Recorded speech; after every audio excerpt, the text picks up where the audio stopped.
네, 우리 기도로 섬겨준 우리 하은 순장님, 또 현준 순장님 감사합니다. 오늘 같이 나눌 말씀은 이사야 43장 15절부터 21절까지입니다. 이사야 43장 15절부터 21절까지. 저와 한 절씩 교독하지 않고 제가 읽겠습니다. 15절부터 나는 여호와 너희의 거룩한 이요 이스라엘의 창조자요 너희의 왕이니라. 나 여호와가 이같이 말하노라.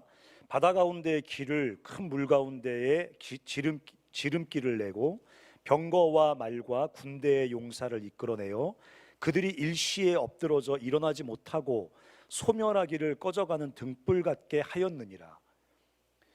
이스라엘 백성들을 애굽에서 건져낼 때 홍해를 가르고 그 애굽 군대를 홍해에서 죽게 만든 그 사건을 말씀하시는 거예요. 18절부터 제가 읽겠습니다. 너희는 이전 일을 기억하지 말며 옛날 일을 생각하지 말라. 보라, 내가 새 일을 행하리니 이제 나타낼 것이라. 너희가 그것을 알지 못하겠느냐? 반드시 내가 광야의 길을 사막의 강을 내리니 장차 들짐승 곧 승냥이와 타조도 나를 존경할 것은 내가 광야의 물을 사막의 강을 내어 내 백성 내가 택한 자에게 마시게 할 것임이라. 이 백성은 내가 나를 위하여 지었나니 나를 찬송하게 하려 함이니라. 아멘. 하나님은 살아계신다. 여러분 다 그렇게 고백하시죠, 그렇죠? 하나님은 살아계신다. 오늘 군대 가는 사람들 많이 있는 것 같은데 군대에서도 하나님은 살아계십니다. 그러니까 역사 속에서 하나님이 정말 살아계시냐, 하나님이 존재하시냐에 대한 논란들이 되게 많았어요. 하나님이 살아계신다는 것을 증명해서 믿지 않는 사람들, 하나님을 부정하는 사람들의 코를 납작하게 하고 그들도 하나님이 살아계신다는 사실을 인정하게 하려고 여러 신학자들, 철학자들이 노력을 했습니다. 그래서 움직이지 않는 원동자 이런 말도 썼고, 제1원인, 모든 것은 원인과 결과가 있잖아요. 근데 모든 것이 어떤 원인의 결과로 이루어졌다면 그 원인을 찾아가다 보면 가장 궁극적인 최초의 원인, 제1원인 이런 말도 써가면서 철학적으로 논리적으로 하나님을 또 개념적으로 존재할 수밖에 없다, 하나님은 존재하신다, 이런 논쟁을 굉장히 오랜 시간 동안 치열하게 해왔습니다. 근데 하나님은 그렇게 개념 속에 계신 분이 아니라는 거예요. 논리적으로 존재해야 하심을 증명해야 되는 그런 분이 아니라는 것입니다. 인간의 어떤 논리와 철학에 기대어서 당신의 존재를 증명해야 되는 그런 분이 아니라는 거예요. 성경은 전혀 그런 식으로 논증하지 않습니다. 성경은 전혀 하나님의 존재를 논리적으로, 철학적으로, 모든 사람들이 논리적으로 고개를 끄덕일 수밖에 없게끔 그렇게 논증하지 않습니다. 다짜고짜 선포하십니다. 하나님은 살아계신다. 그 말을 성경이 더 원색적으로 말할 때 뭐라고 말하냐면 하나님은 일하신다. God do. 그리고 오늘 본문에 보니까 하나님은 새 일을 행하신다. Behold, I will do something new. 하나님은 새 일을 행하시는 살아계신 하나님이다. 그게 성경이 우리에게 던지는 아주 중요한 선포이고 메시지라는 것입니다. 저는 오늘 살아계신 하나님, 새 일을 행하시는 하나님이란 주제로 여러분과 함께 이 말씀을 좀 나누고 싶습니다. 오늘 본문에 보니까 다 읽지 않았지만 43장 전체를 읽어보면 하나님이 행하시는 새 일을 설명할 때 가장 먼저 선포하고 있는 것은 뭐냐면 창조입니다. 창조. 하나님은 창조하시는 분이시다. 하나님이 행하시는 새 일이 뭐냐? 창조라고 말하고 있습니다. 한번 여러분 성경의 1절, 43장 1절 한번 읽어볼까요?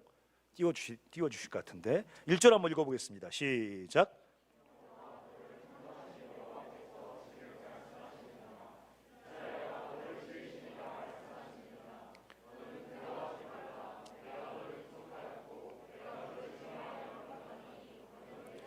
네, 하나님이 행하시는 일, 하나님이 행하시는 새 일, 그것은 창조입니다. 창조. 하나님은 창조하시는 분이세요. 어쩌면 우리는 우리의 존재가 당연하다고 생각할지 모르겠습니다. 당연히 존재하는 거 아니야? 이 땅에 존재하는, 나 말고도 이 땅에 존재하는 모든 사람들, 이 땅에 존재하는 모든 것들이 당연히 존재하는 거 아니야? 필연적으로 존재하는 거 아니야? 아니면 뭐 우연히 존재한 거 아니야? 이렇게 생각하고 살아가는 사람이 많아요. 나의 존재는 당연한 거야, 당연한 거. 마치 영원 전부터 존재했던 것처럼, 필연적으로 존재할 수밖에 없는 존재였던 것처럼, 그렇게 자기의 존재를 당연시하는 사람 많습니다. 근데 오늘 성경은 아주 특별한 선포를 하고 있단 말이에요. 우리의 존재는 그냥 당연히 시작된 것도 아니고 원래부터 있었던 것도 아니고 우리를 지으신 분이 계시답니다. 우리를 창조하신 분이 계신데요, 우리를 존재케 하신 분이 계신다는 거예요. 그러니까 우리의 존재는 우연이 아닌 거예요. 우리의 존재는 당연한 것도 아닌 거예요. 우리의 존재는 필연적인 것도 아니에요. 하나님이 우리를 창조하시고 우리를 존재하게 하셨다고 말씀하고 있습니다.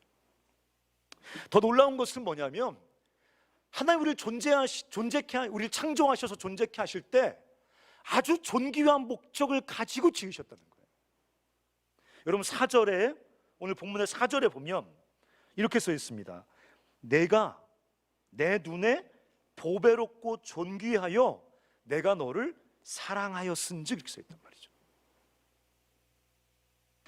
내가 내 눈에 보배롭고 존귀하대요. 근데 이 보배롭고 존귀하다는 말이 여러 가지 의미가 있는데, 뭐 자랑스럽다, 뭐 여러 가지로 말할 수 있는데, 어쨌든 최상급의 표현이에요. 보배롭고 존귀해요. 여러분, 우리가 왜 주님 앞에 보배롭고 존귀하겠습니까? 여기 등장하는 이스라엘이 하나님의 마음을 이렇게 사로잡을 만큼 경건하고 거룩해서인가요? 아니에요. 하나님이 우리를 존재케 하실 때, 하나님이 우리를 지으실 때 그렇게 보배롭고 존귀한 존재로 지으신 거예요. 우리가 뭐를 해서 우리의 가치를 우리에게 덧입혀서, 존귀함을 우리의 노력과 수고로 덧입혀서 그분의 마음을 빼앗은 게 아니란 말이죠. 원래는 제로였는데 우리가 첩첩이 쌓아가서 그분이 우리를 보배롭고 존귀하게, 지금 보배롭고 존귀하다고 말씀하고 있는 게 아니란 말입니다. 하나님이 우리를 보배롭고 존귀한 존재로 지으셨어요. 보배롭고 존귀한 목적으로 지으셨어요. 보배롭고 존귀한 용도로 지으셨습니다. 그래서 주님이 우리를 바라보시면서 뭐라고 말씀하시냐면 보배롭고 존귀하다라고 말씀하시는 거예요.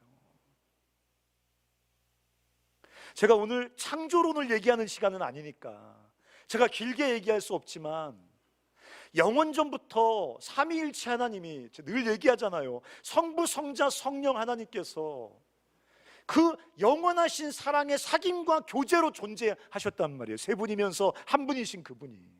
근데 그 사랑의 사귐과 교제를 개방하셔서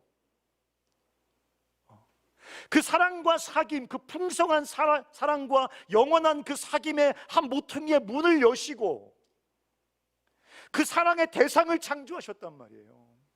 그 사귐의 대상을 지으셨단 말이에요. 그리고 삼위 하나님의 그 사랑과 사귐 속으로 우리를 초대하고 불러들이셨단 말이죠. 그런 존재로 지으셨기 때문에 주님 우리에게 뭐라고 말씀하시냐면 보배롭고 존귀하다라고 말씀하시는 거예요.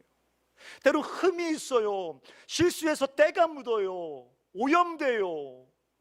흐트러지고 막 그래요. 그럼에도 불구하고 지으신 그분은 분명하게 알아요. 왜? 그분이 우리를 존재케 하셨고, 그분이 우리를 디자인하여 지으셨고, 그분이 독특한 목적을 갖고 우리를 지으셨기 때문에 우리를 향해 주님은 추호도 망설임 없이 뭐라고 말씀하시냐면 너는 보배롭고 존귀하다라고 말씀하신다. 그리고 주님 뭐라고 말씀하셨어요? 이 사랑을 가지고 나가서 이 땅에 내가 존재케 한 수많은 사람들과 이 사랑을 나누며 내가 이 땅에 존재케 한 이 피조 세계를 이 사랑으로 섬기며 이 땅에 하나님의 영광이, 하나님의 생명이, 하나님의 아름다운 은혜가 가득하게 하라라고,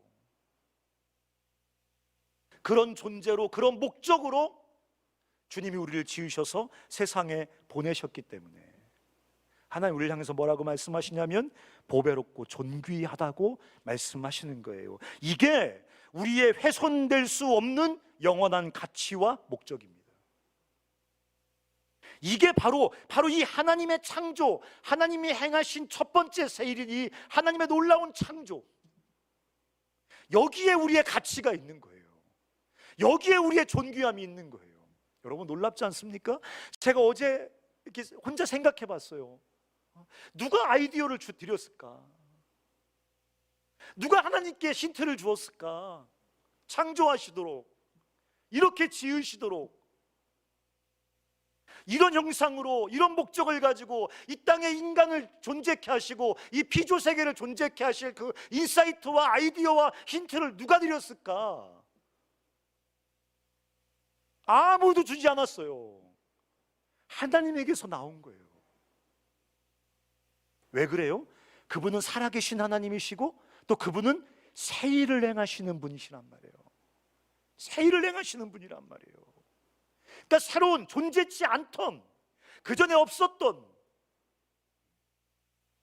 그런 존귀하고 보배로운 우리를, 또 이 피조 세계를 이 땅에 창조하시는 새 일을 행하시는 분이시다. 또 오늘 본문에 보니까 하나님이 행하시는 또 하나의 새 일은 뭐냐면 우리를 구원하시는 것입니다. 한번 읽어볼까요? 3절 한번 읽어보겠습니다. 3절, 한 3절 읽어볼까요? 시작.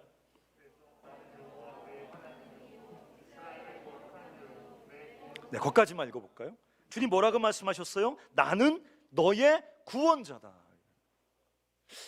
창조도 놀라운 하나님이 행하신 새 일이에요. 새로운 일이에요. 근데 하나님의 행하시는 새 일은 창조에서 끝나지 않아요.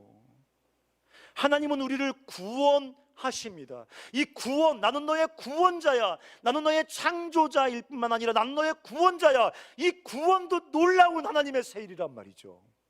인간이 하나님의 그 존귀하고 아름다운 그 하나님의 형상으로 지음받았음에도 불구하고 하나님이 허락하신 그 최후의 선물인 자유를 가지고 하나님을 반역했습니다. 하나님께 저항했어요. 범죄했어요. 그래서 스스로 하나님에게서, 생명의 근원이신 그분에게서 소외되어 버렸어요. 분리되어 버렸어요. 그러면서 하나님께서 우리를 보배롭고 존귀하게 지으셨음에도 불구하고 그 하나님의 보배롭고 존귀한 형상을 상실해 버렸어요. 깨져버렸어요. 잃어버렸어요. 하나님의 은혜와 사랑으로 충만한 세상을 지으셨음에도 불구하고 우리가 범죄하여 하나님에게서 분리되고 소외되면서 이 세상은 죽음의 땅이 되어버렸어요. 지옥의 땅이 되어버렸단 말이에요. 원래 이렇게 짓지 않으셨다고요. 하나님이 창조라는 새 일로 지으신 이 세상은 하나님의 은혜와 사랑으로 충만했단 말이에요. 근데 우리가 범죄하여 하나님에게서 분리되고 하나님에게서 떠나면서 타락하고 추락하여 우리도 죽음의 존재가 되었고 우리가 살아간 이 세상도 죽음의 존재가 되었어요. 제가 너무 충격을 받았어요. 제가 신문을 읽어보니까 2010년도에는 전 세계 360명이 전 세계 하위 36억 명의 재산과 똑같은 재산을 가지고 있었답니다. 아무도 안 놀라네? 360명이 인류의 36억 명의 하위 36억 명, 절반이죠. 36억 명의 재산을, 똑같은 재산을 360명이 가지고 있었대. 근데 2017년에는 전 세계 8명이 전 세계 40억 명의 하위 경제, 40억 명의 재산과 똑같은 재산을 가지고 있다. 이건 죽음의 땅이죠. 여러분 지금 렘데시비르라고 이 코로나19의 치료자가 완전히 나온 건 아니지만 그래도 웬만큼 증상을 완화시킬 수 있는 치료자가 지금 있습니다. 렘데시비르, 렘데시비르 있어요. 근데 그 회사에서 앞으로 3개월 동안 생산할 모든 양을 한 나라에서 계약해 버렸어요. 그래서 다른 나라들은 아무리 중증이라도 그 약을 쓸 수 없게 됐습니다. 왜?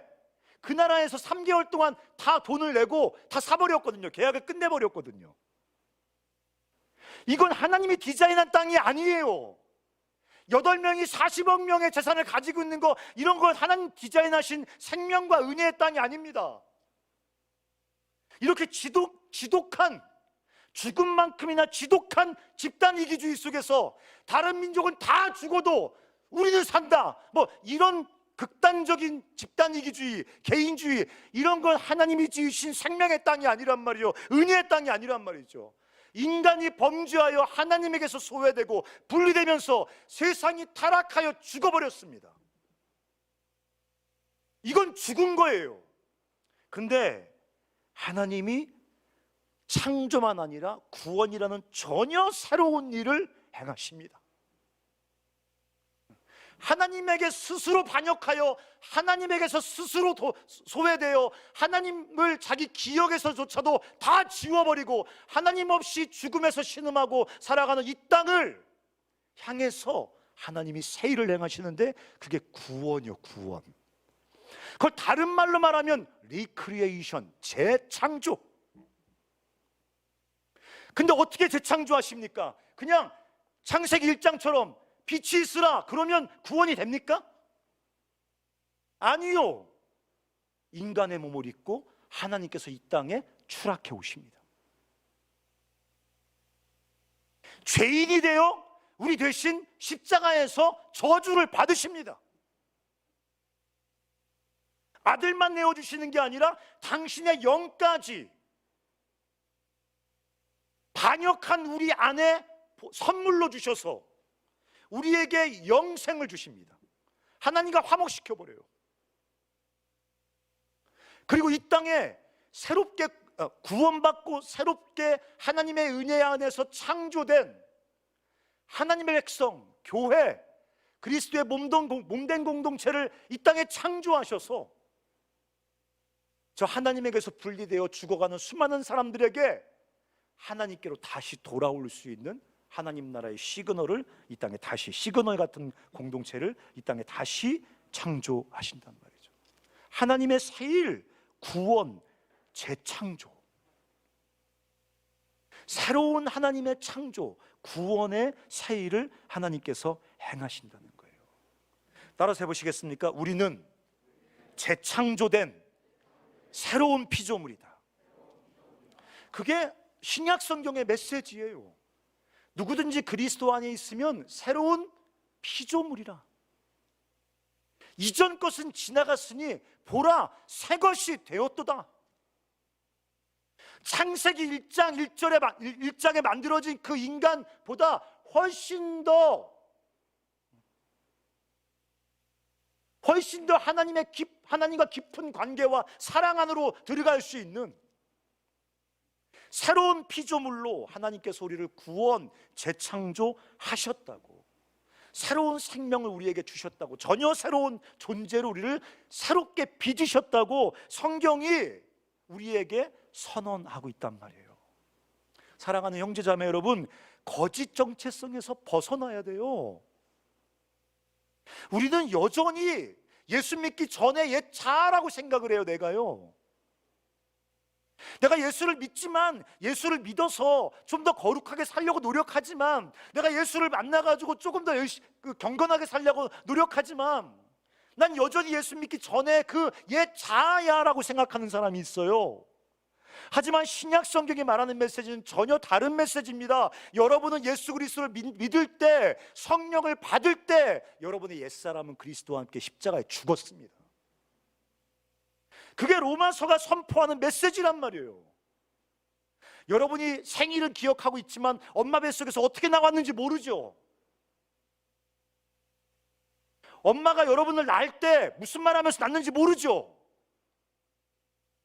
여러분 아빠 머리가 왜 빠졌는지 모르죠. 몰라요. 우리가 생일을 아는 거예요. 그냥 엄마 아빠가 며칠 태어났다가 말하니까 생일을 알지만 어떻게 나왔는지 모르는 것처럼 우리가 예수를 믿고 성령을 받아서 전혀 새로운 피조물로 새롭게 창조되어지고 새롭게 거듭났음에도 불구하고 그 과정을 우리는 인식하지 못해요. 그 신비거든요. 하지만 명백하게 성경은 우리에게 선포하고 있습니다. 그리스도 안에 있는 모든 사람은 새로운 피조물이라 이전 것은 지나갔다. Passed away. 로마서 5장에는 죽었다. 자아는 죽었다고 말한단 말이죠. 우리는 그리스도 안에서 새롭게 창조된 새로운 생명을 가진 새로운 존재라고 성경은 우리에게 선포하고 있어요. 이 정확한 우리의 정체성을 가지고 살아야 된단 말이죠. 우리는 하나님에 의해서 영원한 가치와 존귀한 목적을 갖고 지음받은 보배롭고 존귀한 존재일 뿐만 아니라 우리 스스로 무너지고 타락했음에도 불구하고 하나님께서 자기 아들의 피로 또 한 번 새롭게 구원하신, 새롭게 지으신 하나님의 새로운 생명을 가진 새로운 피조물이다. 하지만 오늘 본문은 한 가지 더 이야기하고 싶어 합니다. 하나님의 놀라운 새 일, 창조, 하나님의 놀라운 새 일, 구원, 거기서 끝나지 않고 하나님은 지금 여기서 계속해서 새 일을 행하고 계신다는 거예요. 하나님은 살아계시다. 저는 그 말이 적절치 않다고 생각해요. 그게 뭐를 의미하는지 정확하게 우리에게 전달하지 않거든요. 하나님이 살아계신다. 살아있지, 살아있어. God is living, 살아있어. 근데 그 하나님이 살아계시다는 말이 우리에게 던지고 싶은 메시지가 뭘까요? 하나님은 일하신다는 메시지를 하고 싶은 거예요. 근데 그것도 적절치 않아요. 충분치 않아요. 정말 성경이 던지고 싶은 메시지가 뭐예요? 하나님은 지금도 옛날에 창조라는 놀라운 새 일을 행하셨어. 옛날에 예수 그리스도를 보내서 구원이라는 놀라운 새 일을 행하셨어. 근데 오늘 본문이 뭐라고 말해요? 옛적 일을 기억하지 말라. 하나님이 새 일을 행하리니 이제 나타날 것이다. 무슨 말입니까?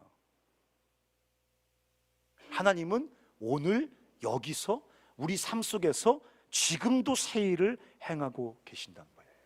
하나님은 끊임없이 새 일을 행하시는 분이세요. 따라서 해보세요. 하나님은 끊임없이 새 일을 행하신다. 다시 한번, 하나님은 끊임없이 새 일을 행하신다. 여러분, 주님은 기억과 기록 속에 갇혀 계신 분이 아니란 말이에요. 하나님 역사 속에 갇혀 계신 분이 아니에요. 그럼 성경 역사를 기록한 이유가 뭐예요? 그 하나님이 오늘 우리 삶 속에 어떻게 역사하는지를 믿음으로 기대하라는 거란 말이죠. 그냥 역사를 추억하는 게 아니란 말이죠. 역사를 기억하면서 하나님의 존재를 우리 가운데 자꾸 강제적으로 확신시키는 게 아니란 말이죠. 하나님은 오늘도 새 일을 행하시는 분이란 말이에요. 오늘도 창조하시는 분이란 말이에요. 오늘도 우리 삶을 새롭게 리크리에이션, 재창조하시는 분이란 말이에요. 누군가의 삶 속에서 하나님은 창조하시고 재창조하십니다. 어떤 사람의 상황 속에서 창조하시고 재창조하십니다. 절망에 빠져 있는 어떤 사람의 삶에 찾아가셔서 새로운 소망을 창조하시고 새로운 회복을 재창조하십니다. 질병 가운데 절망하고 좌절해 있는 삶에 찾아가셔서 창조하시고 재창조하십니다. 주님은 끊임없이 새 일을 행하신단 말이에요. 그게 우리의 소망이에요. 하나님은 절망 속에 하나님의 새 일이 침투에 들어온다. 제가 여기 써놨어요. 절망 속에 아무런 소망도 보이지 않는 캄캄한 어둠 속에 하나님의 새 일이 침투에 들어와요. 아무것도 할 수 있는 게 없어요. 갈 길도 보이지 않아요. 너무 캄캄해서 너무 절망적이라 무엇을 해야 될지 알 수가 없어요. 뭔가를 해봐도 아무 소용이 없어 보인단 말이죠. 그런 절망적인 캄캄한 그 죽음에 하나님의 새 일이 침투에 들어온단 말이에요. 죽음과 불가능을 상징하는 사막과 광야의 강과 한번 읽어보세요. 18, 19절 한번 읽어보시겠습니까? 다시 한번 43장 18, 19절 한번 읽어볼까요? 시작.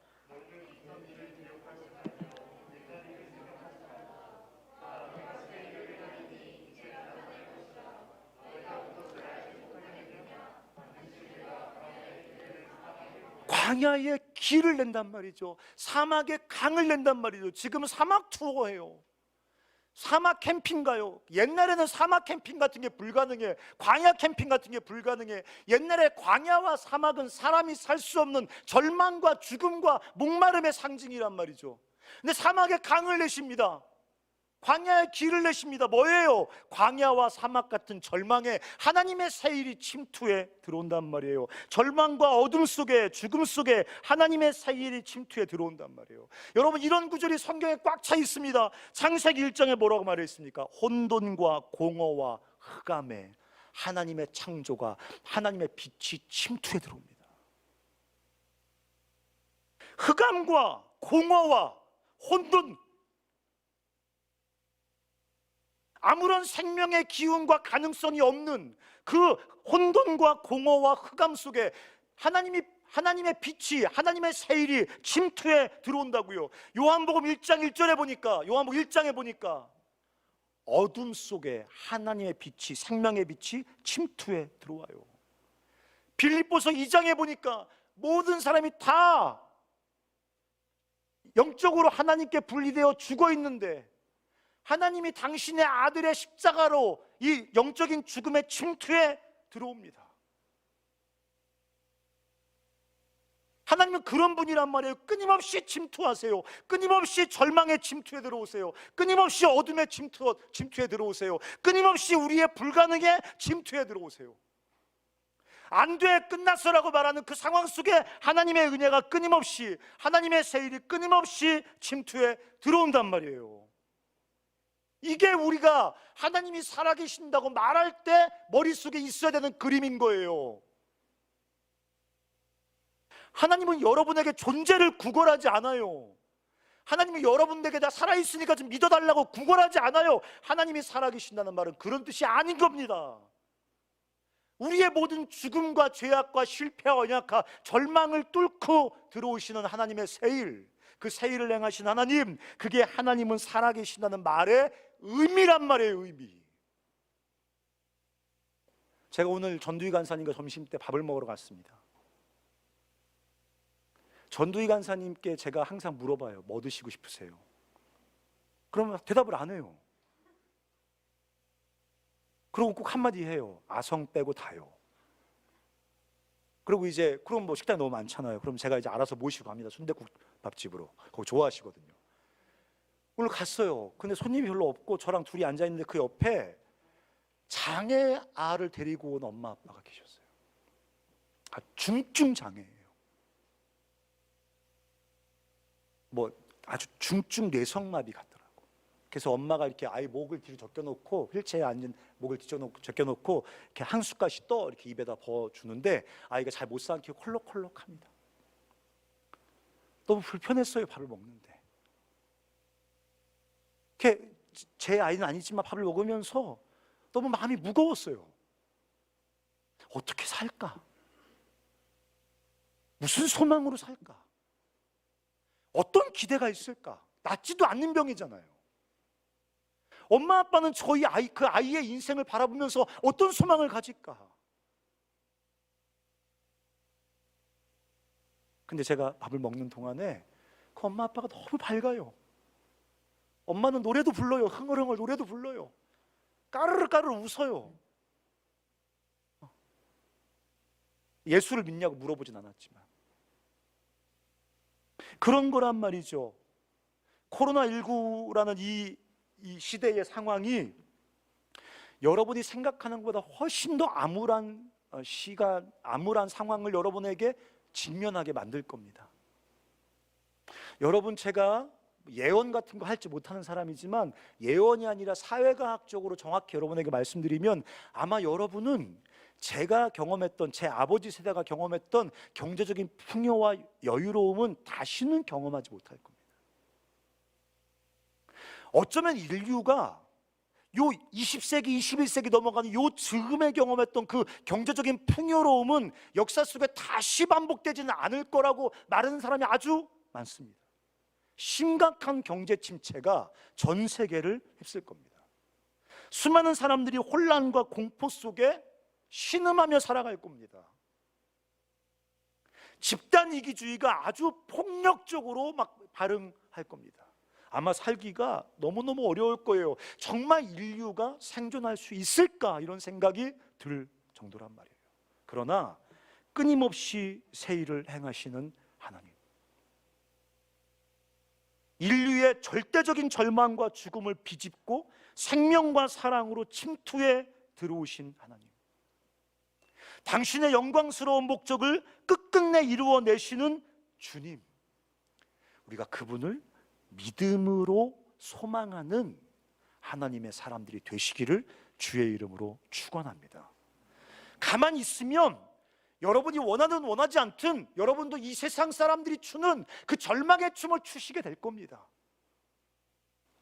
이 세상 사람들이 추고 있는 그 공포와 두려움에 함께 휩쓸려서 다 같이 그 절망과 죽음의 춤을 추며 살아갈 겁니다. 탄식하면서, 두려워하면서, 그 탄식과 두려움 속에 다른 사람 것을 착취해 가면서, 다른 사람의 죽음을 모른 채 해가면서, 지독한 이기주의에 자기 스스로를 가두어 가면서 그렇게 죽음의 춤, 죽음의 리듬을 타고 살아갈 겁니다. 하지만 생명과 사랑으로 이 땅의 절망을 깨뜨리고 침투해 들어오시는 그 살아계신 하나님을 믿음으로 보는 사람은 하나님과 함께 새로운 리듬의 삶을 살 겁니다.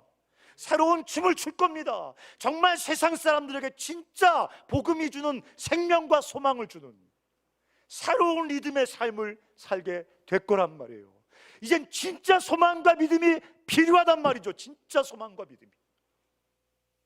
사랑하는 형제자매 여러분, 우리 다 같이 새로운 리듬으로 새로운 춤을 추면서 이 땅에 진짜 소망되어 하나님의 생명의 통로되는 그런 여러분들이 되시기를 주의 이름으로 축원합니다. 같이 한번 우리 일어나서 주님 앞에 이 찬양 한번 불렀으면 좋겠어요. 세상이 흔들립니다. 사람들은 공포와 두려움에 지독한 혼란 속으로 빠져 들어갑니다. 그렇지만 우리는 주님을 믿음으로 신뢰하고 주님께 소망을 두고 주님을 섬길 겁니다. 왜? 주님의 사랑은 영원히 변하지 않고 그 영광스러운 사랑의 생명의 세일로 우리의 절망과 죽음을 파고 들어오실 거니까.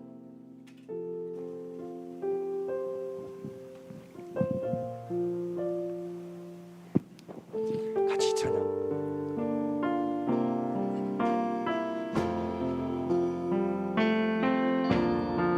세상은 흔들리고 사람들은 변하여도 나는 주를 섬기리.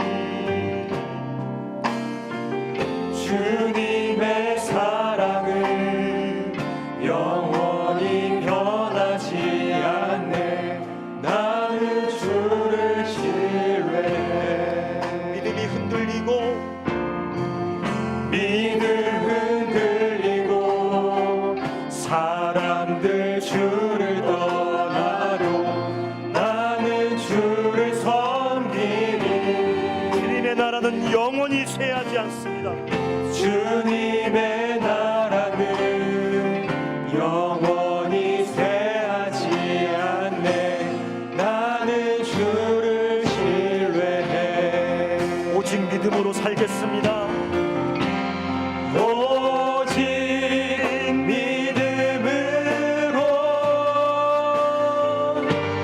믿음으로 내가 살리라. 오직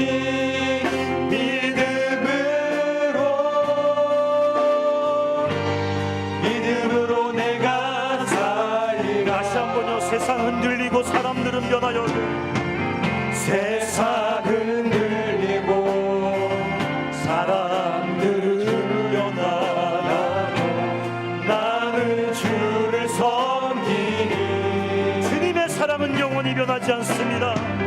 주님의 사랑은 영원히 변하지 않네. 나는 주를 우리 두 손 높이 들고요, 오직 믿음으로 살겠습니다. 오직 믿음으로 내가 살리라. 믿음으로 내가 살리라.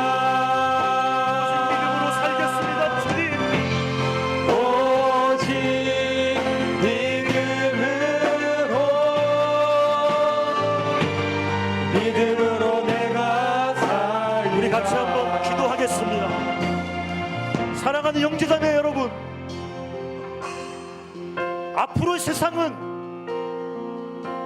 점점 더 강력한 공포와 두려움과 혼란과 이기심과 집단 이기주의가 휩쓸고 다닐 겁니다.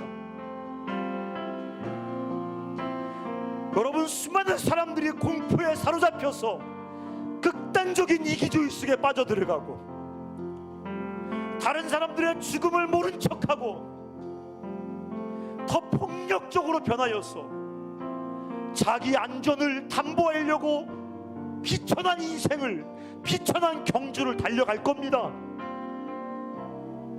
더 잔인한 경쟁 속으로 우리가 노출될 겁니다. 더 폭력적인 경쟁 속으로 우리 삶이 노출될 겁니다.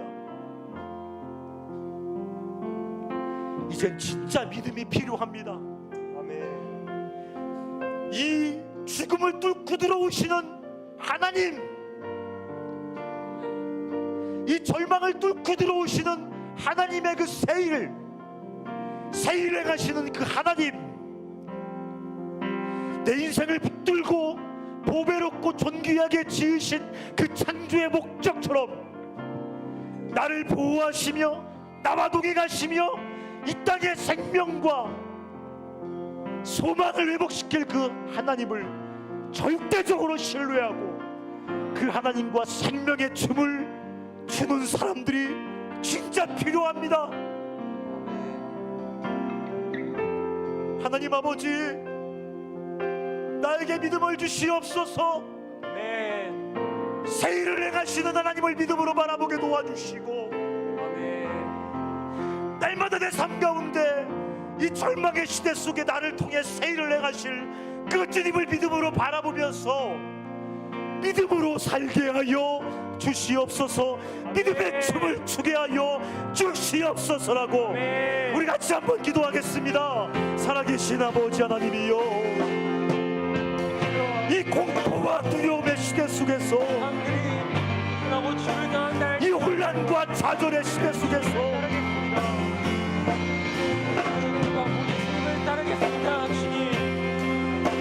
우리 형제와 자매들이, 우리 순장과 수녀들이 믿음의 춤을 추게 하여 주시옵소서. 믿음의 춤을 추게 하여 주시옵소서. 공부와 두려움의 노랫소리에 같이 절망을 불타는 것이 아니라 하나님의 이름을 타게 하여 주시옵소서. 하나님의 발을 타게 하여 주시옵소서. 사랑 안에서 살아계신 아버지 하나님, 이 땅의 소망과 기뻐하게 하시고 세우게 하여 주게 하여 주시옵소서.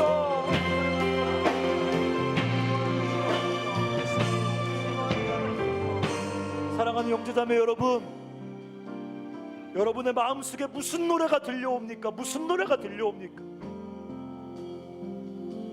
절망과 두려움과 공포의 노래소리가 들려오지 않습니까? 그러다 끝장나는 거야, 죽어버리는 거야, 비천한 인생이 되는 거야. 그러다 아웃사이더로 끝나는 거야, 쓰레기가 되는 거야, 인생이 망가지고 깨지는 거야. 그런 공포의 노래소리가 들려오지 않습니까? 근데 여러분, 마음을 열고 믿음의 귀를 열고 하나님을 바라보십시오. 다른 노래소리가 들려오지 않습니까? 너는 보배롭고 존귀하게 내가 창조한 나의 아들이란다, 나의 딸이란다. 너는 내가 내 아들의 생명으로 구원한 나의 백성, 나의 증인, 나의 생명의 통로란다. 일어나 나와 함께 이 세상을 살리는 생명의 춤을 추어보자꾸나. 먹고 사는 문제에 그 공포에 사로잡혀서 삶을 두려움에 낭비하지 말고 하나님의 리듬에 몸의 삶을 맡기고 그분의 파도에 내 인생을 싣고 세상을 살리는 영적인 드라이브를 걸어보자꾸나. 말씀하시는 주의 음성이 들려오지 않습니까? 염려하지 말라, 두려워하지 말라, 내가 너와 함께 하겠다고 말씀하시는 아멘. 하나님의 음성이 들려오지 않습니까? 여러분, 이제는 선택을 해야 됩니다. 믿음으로 살 것인지 두려움의 삶을 잠식당할 것인지. 다시 한번 기도할 때 아버지 하나님이여, 하나님의 세일이 내 인생을 파고 들어옵니다 라고 고백해 보십시오. 하나님의 세일이, 하나님의 그 생명과 사랑의 세일이 내 절망을 파고 들어옵니다. 내 약점을 파고 들어옵니다. 내 절망적인 환경을 파고 들어옵니다. 믿음으로 주님과 함께 살겠다고 우리 다시 한번 고백하면서 기도하겠습니다. 살아계신 아버지 하나님, 우리 모두 어둠을 뚫고 들어오시는, 역사여 우리 모두 어둠과 절망을 뚫고 들어오시는 그 주님의 놀라신 분과 우리 가운데 세례가 오신 주님을 신뢰합니다. 놀라우신 하나님, 그 하나님 주님이여 놓으시옵소서. 우리를 사랑하시며 그 신작이 들어가시는 그 주님을 신뢰합니다. 우리가 광야 가운데 있든지 어떤 어려운 상황 가운데 있든지 우리가 그 놀라우신 주님을 신뢰합니다. 하나님이여,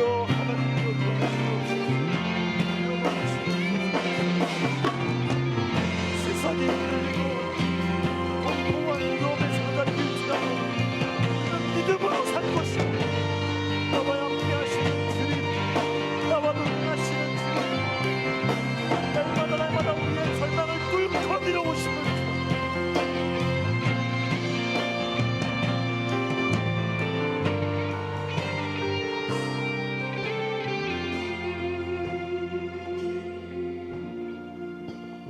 제가 여러분 위해서 한번 기도하겠습니다. 혹시 여러분 중에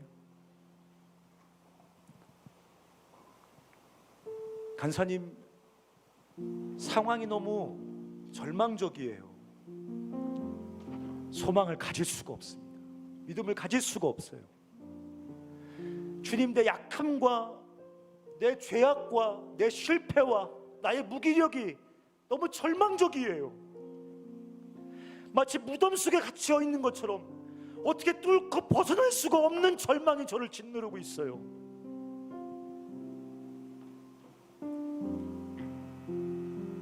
간사님, 제가 경험한 이 실패는, 이 상처는, 이 지독한 고통은 나를 놔주질 않아요.